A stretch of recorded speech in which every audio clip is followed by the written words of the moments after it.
Mariupol, formerly one of the largest settlements in southern Ukraine, stretching across 94 square miles and a home to over 400,000 people. Prior to the Russian invasion of Ukraine, Mariupol was both a major hub for trade and manufacturing for Ukrainian businesses, whilst also hosting a picturesque seaside resort for holidaymakers. In 2022, however, disaster would strike. What was once a vibrant city, packed with culture and history, now lies in ruins. So how exactly did this happen? Mariupol was one of the very first locations attacked by Russian forces when the invasion began, on the 24th of February 2022. The once placid coastal city all of a sudden became the stage for a brutal siege that lasted until the 20th of May. Throughout the course of this battle, thousands of people would lose their lives, and many of Mariupol's buildings, showcasing hundreds of years of historical architecture, would be leveled completely. The siege of Mariupol would go down in history as one of Ukraine's fiercest defensive efforts during the entirety of the Russo Ukrainian War, which of course is still being waged at the time of this video. So how did this conflict play out? What happened when thousands of Russian troops encircled one of Ukraine's most important industrial cities? And what became of Mariupol after the siege was finished? In today's video, we'll be diving into the key events of the siege of Mariupol to answer all of these questions and more. Welcome to Wars of the World.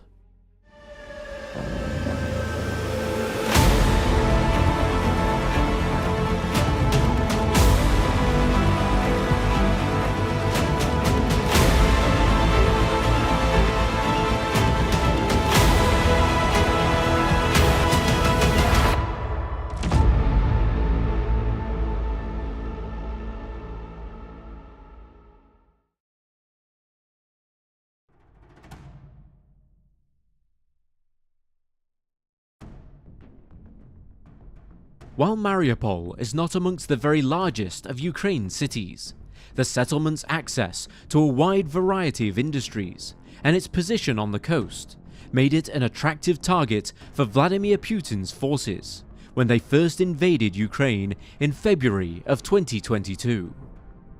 The city was, at the time of the invasion, home to the Azovstal Iron and Steel Works, one of the largest steel companies in the country.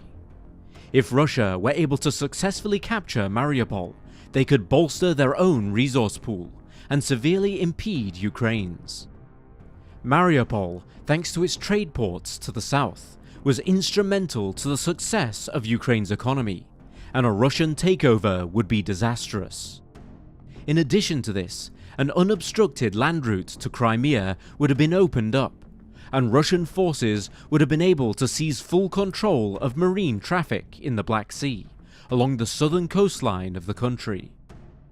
In reality, the 2022 siege was not the first time that Russia had been involved with Mariupol. Separatist militias from the Donetsk People's Republic, an annexed region of Ukraine backed by Russia, took control of the city following a series of pro-Russian protests in 2014.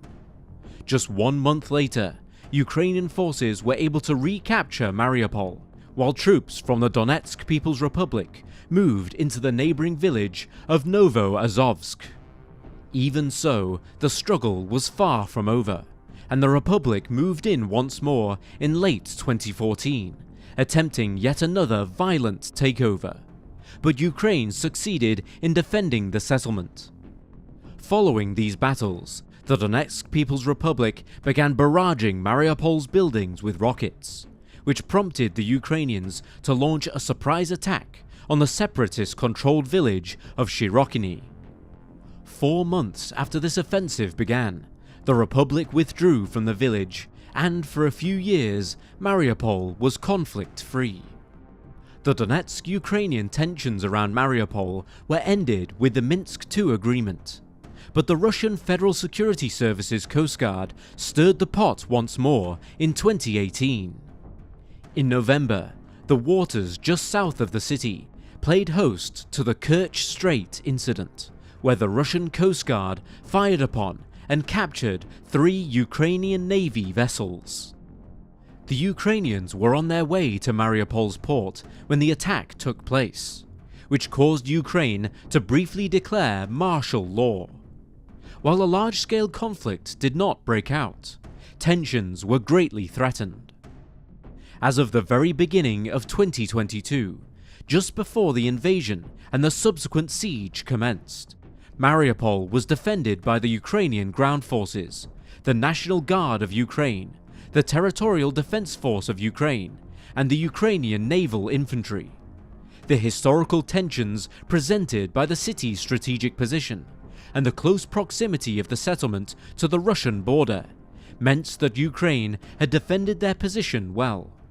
They were as well equipped for an attack on the city as they could possibly be, when the Russians ultimately came knocking in February of 2022.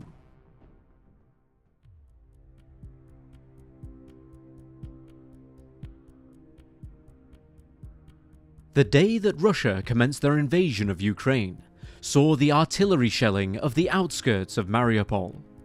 Being such a strategic position for either side to hold amidst the ensuing war, Russia targeted the city early on.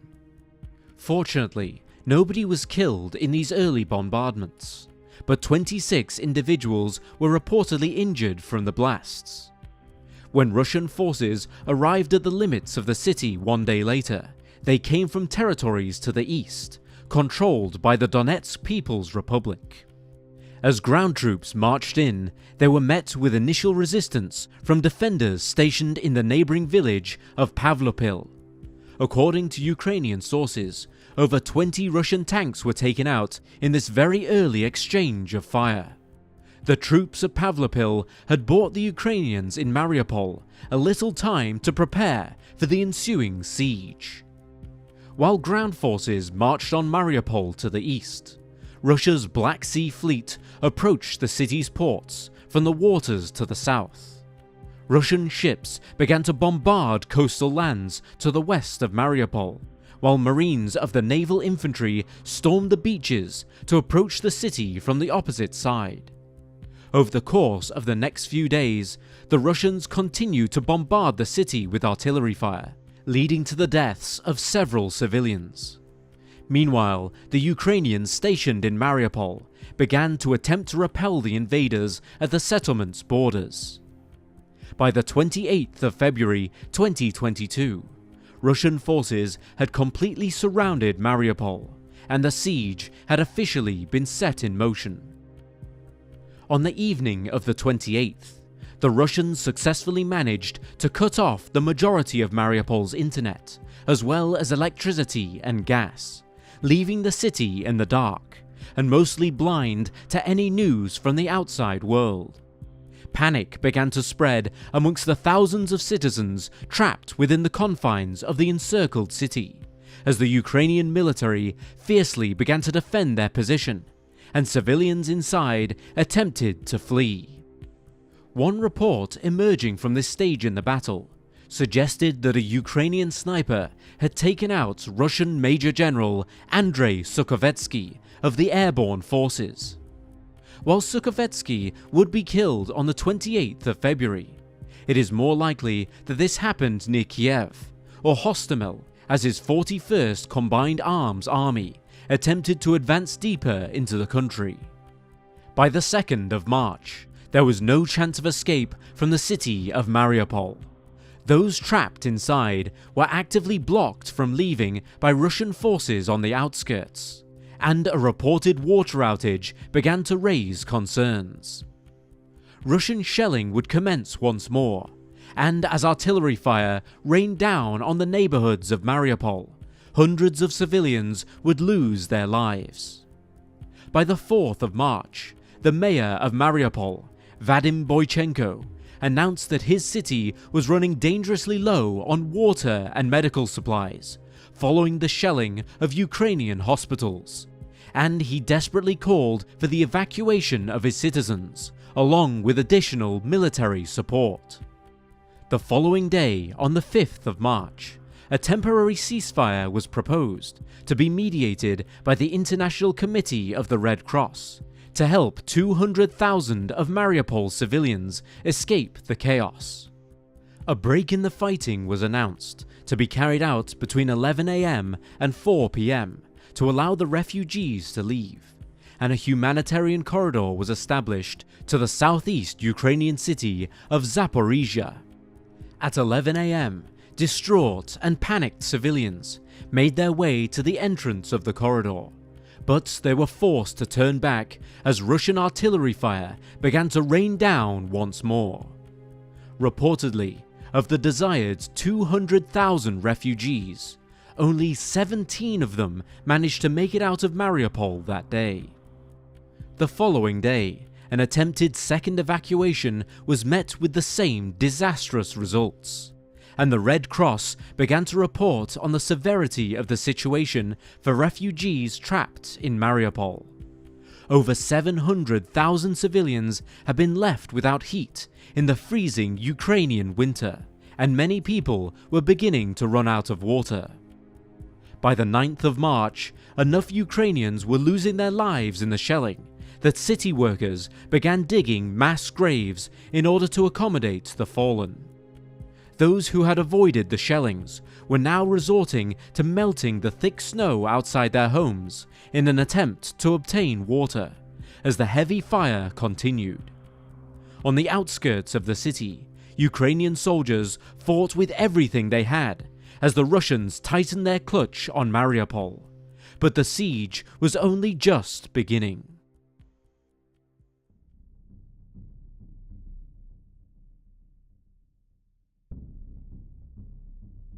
Throughout mid-March, Russian forces began to advance closer into the city, tightening their hold on Mariupol and applying immense amounts of pressure to the Ukrainians trapped within. This application of pressure was key to the success of their siege. They aimed to slowly deprive the Ukrainians of vital resources, cutting off heat and access to water throughout the remainder of the city. If the defenders had limited access to power in the cold Ukrainian coastlands, they would be more inefficient fighters. But despite the Russian advance, the Ukrainians continued to fight with their all. Utilizing artillery fire, they managed to take out multiple Russian tanks and armored vehicles as they pressed closer towards the center of Mariupol, and the evacuation for civilians, mainly Greek and Turkish foreign nationals, were orchestrated with the help of humanitarian aid workers. This humanitarian aid was vital to saving the lives of as many Mariupol citizens as possible. By the 14th of March, it was reported that over 450 tons worth of aid packages had been brought into the city, and over 160 vehicles filled with escaping civilians were able to leave the outskirts. The following day, a comparatively big success was achieved for the people of Mariupol. 20,000 civilians were able to leave the city, as 4,000 vehicles took them to safer locations outside the city limits. As the Russians advanced, the Ukrainians defending the outskirts of the city managed to end the lives of several high-profile Russian targets. Captain Alexei Glushak of the Russian GRU was killed soon after the Russians began to advance, while Major General Oleg Mityayev, who had been commanding the 150th Motorized Rifle Division, was shot as his men reached the outskirts. The invaders retaliated harshly, using airstrikes to target Mariupol's buildings, specifically those used for shelter by displaced civilians. A strike on the 16th of March on the Donetsk Regional Drama Theatre killed hundreds of sheltering refugees, and soldiers who were joining the Russians from the Donetsk People's Republic managed to seize the Mariupol airport 2 days later. By the 20th of March, Russia submitted an official request for the Ukrainians to surrender, and they expected a response by 2 AM the following day. But their offer was quickly rejected. The fighting continued without a pause, and the Ukrainians gained air support as part of Operation Air Corridor. This operation saw the arrival of Mi-8 helicopters to the Azovstal steel plant, where many soldiers had gathered to defend the city. These helicopters brought Stinger and Javelin missiles with them, as well as a replacement internet system for the military within the city. This operation also allowed just under 90 Ukrainian soldiers who had been wounded in the fighting to escape the city, but the initial helicopters were eventually shot down by Russian forces. Reportedly, 90% of helicopters that were sent to provide supplies and to evacuate the wounded from Mariupol were obliterated by both tank and artillery fire. Still, however, the evacuation attempts continued, despite the surmounting risk. Russian ground forces were able to breach the city on the 24th of March, just after Mayor Boychenko had been evacuated by the orders of special services. The Russians started by capturing ground around the Orthodox Church of the Intercession of the Mother of God, where soldiers would station themselves before continuing the offensive. Once they were inside the city, Russian forces began spreading false rumors to the civilians of Mariupol, claiming that Odessa, a major Ukrainian port city, had been captured, in an attempt to demoralize the populace.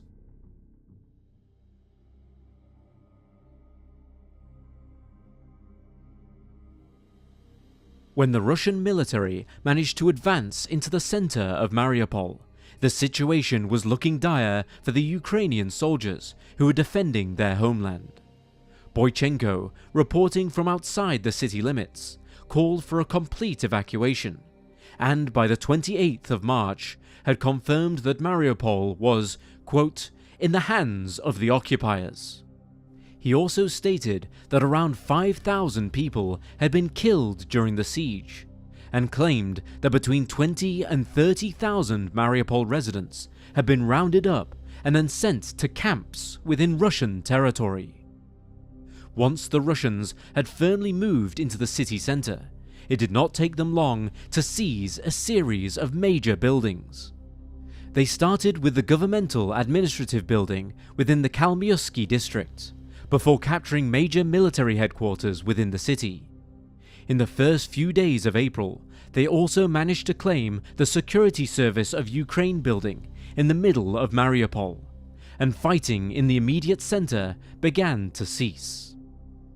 The Russians had now divided the Ukrainians into 3 separate pockets, one towards the north at Mariupol's Ilich steel plant, one to the south by the ports, and another trapped in the Azovstal steel plant to the southeast. The Ilich group attempted to hide from the Russians as they advanced into the city, but they were spotted, and once they began drawing heavy fire, they attempted to escape to a new location. They were scattered by the chaos, but some managed to group up with those fighting at the Azovstal steel plant. Azovstal had been encircled by Russian troops not long before, and the Ilich plant was taken by the 13th of April. Later that day, Russia managed to successfully capture Mariupol's commercial seaports, and a comparatively small number of Ukrainian fighters were left in the city, along with civilians who were unable to make it out when the evacuation attempts took place. By the time the Russians had entered the city center, the Ukrainian soldiers were exhausted and hungry. The entire city was lacking resources necessary to survive, even in the most basic of conditions, let alone in times of war. Reports soon began to emerge of the ill treatment of civilians at the hands of Russian forces when they entered the city. Hospitals, residential areas, and places of refuge were each bombed by Russian artillery fire, killing hundreds of innocent bystanders, while Russian forces on the ground were accused of looting homes, attacking civilians, and blocking access to humanitarian aid. Another unconfirmed accusation reported that Russian forces had been using chemical weapons of unknown origin in order to target Ukrainian forces during the siege, causing respiratory problems for those fighting inside the city. By the 15th of April, the largest pocket of Ukrainian fighters who had not surrendered, been killed, or been evacuated from Mariupol were holed up in the Azovstal steel plant. This massive Soviet-era metallurgic complex was a strategically defensive position. If you were going to be trapped anywhere in the city while defending from invaders, this was amongst the best places to be. Its workshops were resistant to airstrikes, and the complex layout of the plant provided many hiding places if the Russians were able to breach its center. While the Ukrainians trapped inside were calling for reinforcements, the Russians began to start their advance.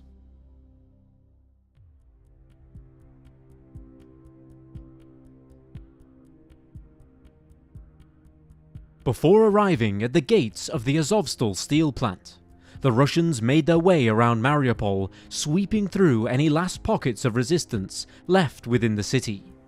They managed to secure the city's National Guard base, as well as several key strategic ports along the coastal stretch of the city. As they advanced closer to the plant, the Ukrainians made one last attempt at an evacuation. Around 500 soldiers that were still fighting at the ports were brought into the steel plant, while those stationed at Azovstal provided covering fire. Now Russia had cleared almost all of the city and claimed that the only Ukrainian military forces left within the city were those holed up at Azovstal.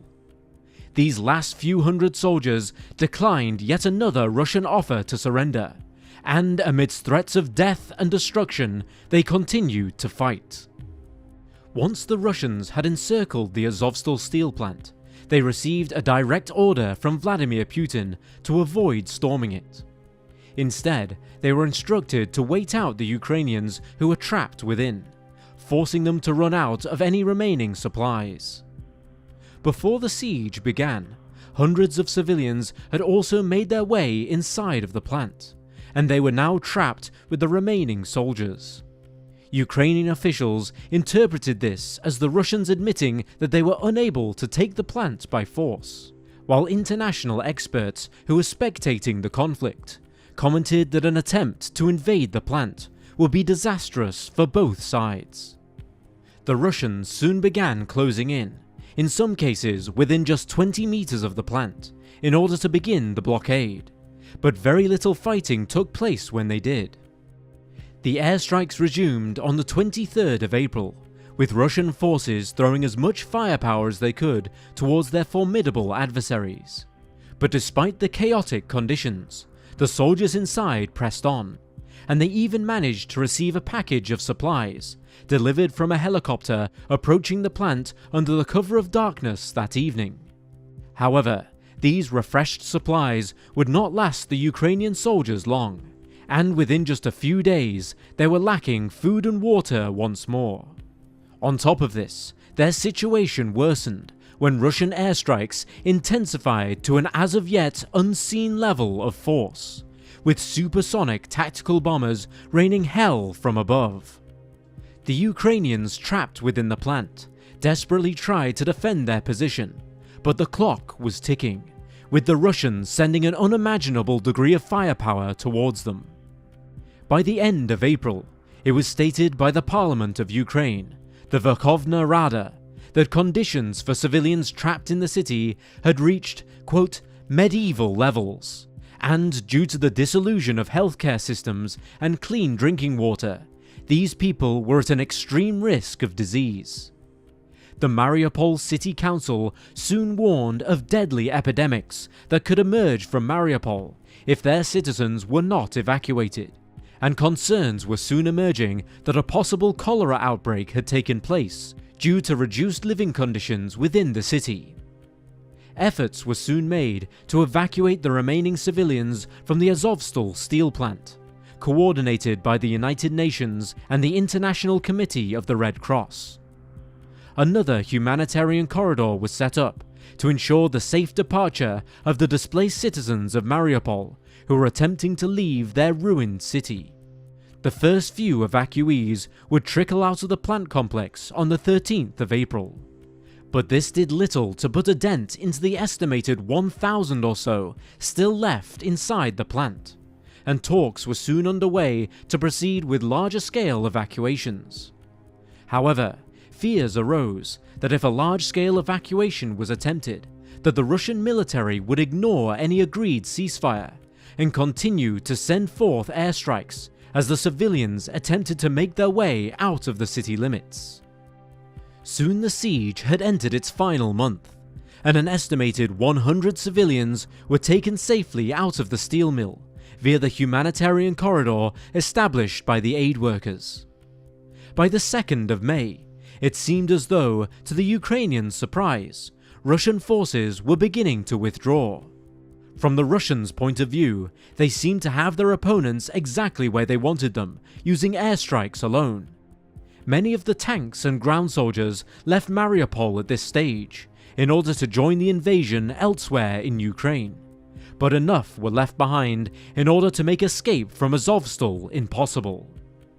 By the 3rd of May, the Russians that remained began to storm the plant. The siege was officially over, and the Ukrainians' last stand had just begun.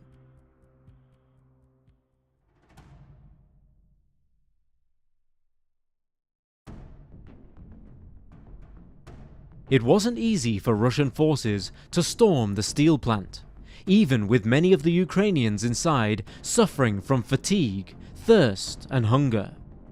The defenders put up a fierce fight as the Russians attempted to break into the interior of the plant, and the ensuing battles were particularly bloody. Ukrainian soldiers made for the networks of tunnels underneath Azovstal, but their attackers were tipped off to their whereabouts. On the 5th of May, Russian forces began storming these tunnels in what would give way to tricky and intense close-quarters gunfights. Reportedly, a Ukrainian electrician had provided the Russians with information on the tunnels, but the accuracy of these claims cannot be verified. Later that day, Russian forces began detonating thermobaric vacuum bombs around the plant site.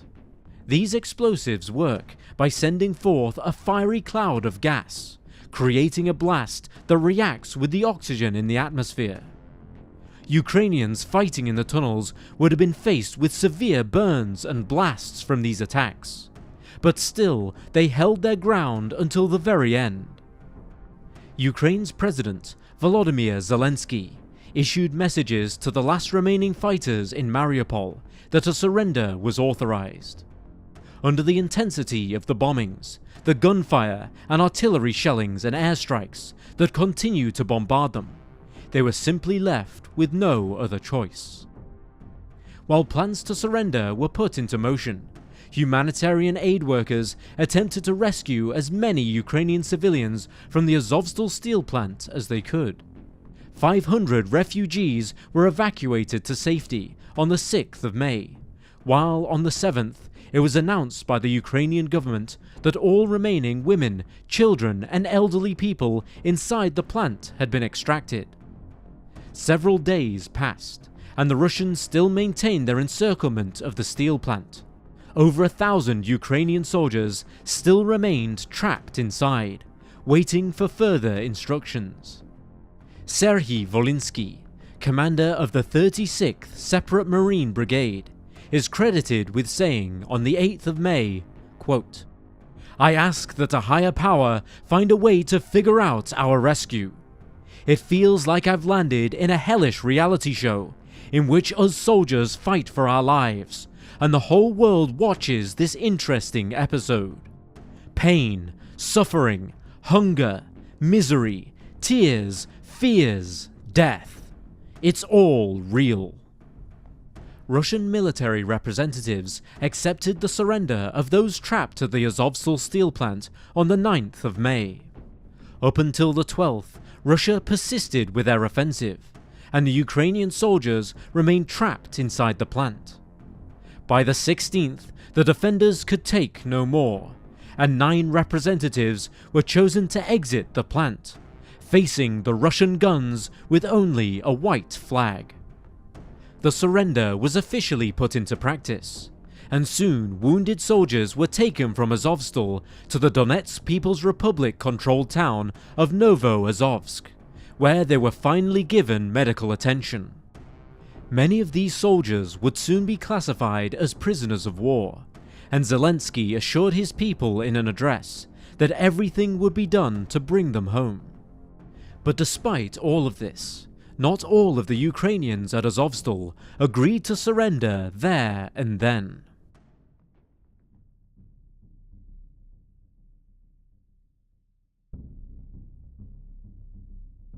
While several hundred injured or surrendering Ukrainian soldiers had been removed from the plant, hundreds more chose to stay, prompting a response from Vladimir Putin.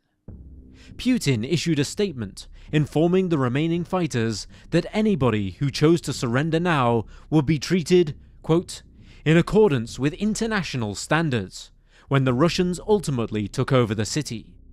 Still, those trapped inside chose not to surrender. This prompted Russian forces to resume the artillery shelling and airstrikes once more, in a final attempt to encourage the fighters to surrender. Several high-ranking Ukrainian military officers remained within the plant, and finally opted to surrender on the 20th of May, when the shellings and airstrikes became too much to bear. On the 20th of May, the Russian Ministry of Defense announced that the Azovstal steel plant, and with it the city of Mariupol, was now fully under their control. By the time the city had surrendered, the Russians had taken over 2,000 Ukrainian prisoners of war from Azovstal alone. When the Russians and the Donetsk People's Republic moved in to occupy Mariupol, they began transforming the city from a once thriving hub of culture and commerce to what the Associated Press described as an attempt to, quote, eradicate all vestiges of Ukraine from Mariupol. Forces swept through the city once again, tearing down damaged buildings and evicting any remaining civilians who continued to seek refuge in their fallen hometown. The Azovstal steel plant was demolished by Donetsk forces, and Russia reopened the captured ports by the end of the month. What was left intact of Mariupol started to become as Russian as the victors could make it. Television and radio presenters soon began speaking Russian. Street names were replaced with those used in the era of the Soviet Union, and children were taught in schools using the Russian curriculum. As the Russians surveyed and swept the newly captured Mariupol, they did encounter very small Ukrainian holdouts. What was left of the Ukrainian military in the city attempted a last-ditch effort at defending themselves, but the damage was already done. By the 22nd of May, all of the remaining Ukrainian soldiers in Mariupol were rounded up and taken as prisoners of war by the Russian military. Some of these prisoners will be housed in the Olenivka prison in Donetsk territory, where an explosion, killing 53 and wounding 75, took place in July of 2022. It's unclear just how exactly this explosion was detonated, as both the Ukrainians and the Russians blamed each other.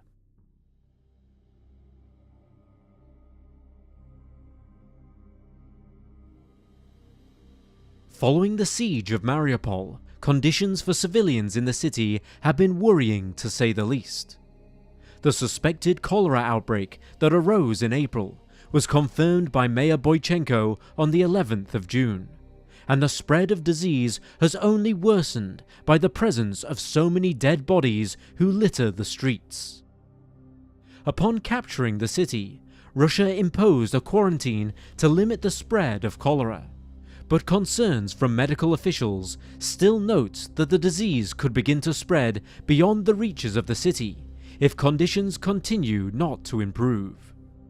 Boychenko has been vocal in his concerns since the city fell to the Russians, noting that tens of thousands of citizens still living in Mariupol could be at risk of both cholera and dysentery. He also expressed concerns that Russia's officials were not doing enough to save the lives of civilians still living in Mariupol. After the end of the siege, Russian sources claimed that over 4,000 Ukrainian soldiers had died in Mariupol up to the point that fighting began at the Azovstal steel plant. The Russians also reported that they had taken just under 4,000 prisoners of war in total, and these numbers were also corroborated by Ukrainian officials. While it's true that there has been prisoner exchanges since the fall of Mariupol, many still remain captured on either side. Ukraine, on the other hand, reported that they had killed 6,500 Russian soldiers during the course of the siege. Over the course of the 4 months, up to 8,000 Russian soldiers had been deployed to Mariupol, while an estimated 14,000 Ukrainians attempted to defend their position. While death tolls for civilians during the siege of Mariupol differ from source to source, Ukrainian reports claim losses of between 22,000 and 87,000, while Human Rights Watch claimed that at least 8,000 civilian casualties were inflicted. Following the Russian occupation, attempts have been made by Ukrainian forces to take back control of Mariupol. In late May, just after the city fell, Ukrainian forces began launching retaliatory missile strikes on Russian positions along Mariupol's outskirts. Ukrainian sources claim that these missile strikes killed over 500 Russian soldiers in the course of the 4 days they were carried out. Missiles also struck the Yalta Health Center, as well as the steel plant that their own men had previously been holed up in throughout the course of the siege. As of 2026, Mariupol is still held by Russian forces, and while attempts have been made to reshape the city following its occupation, much of the destruction caused by the siege remains. Many of Mariupol's residents continue to face dire situations each day. Water and food supply issues persist, and many civilians are holding out in partially destroyed buildings. The future of Mariupol and the people who live there is uncertain, and the siege struck a colossal, perhaps irreversible blow to the city's culture and history.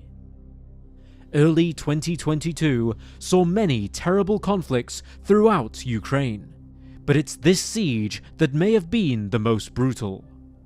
Ukraine put up a fierce fight in the face of their invaders, and the Russians used high-pressure tactics in order to wait them out as they did so.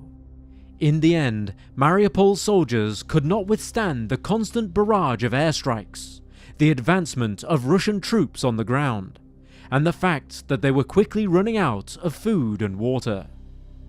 It is unknown what will happen to Mariupol in the future, or how the Russo Ukrainian War will ultimately play out. But for now, the city lies firmly in the hands of its invaders. Thank you for watching today's video. If you found it informative, please leave a like or a comment down below. All of our content, from the research and scriptwriting to the editing and narration, is completely human-driven, without the use of AI. So if you want to support our channel, consider subscribing, and use the bell icon to get notifications on when the next Wars of the World video is released. Thank you for watching.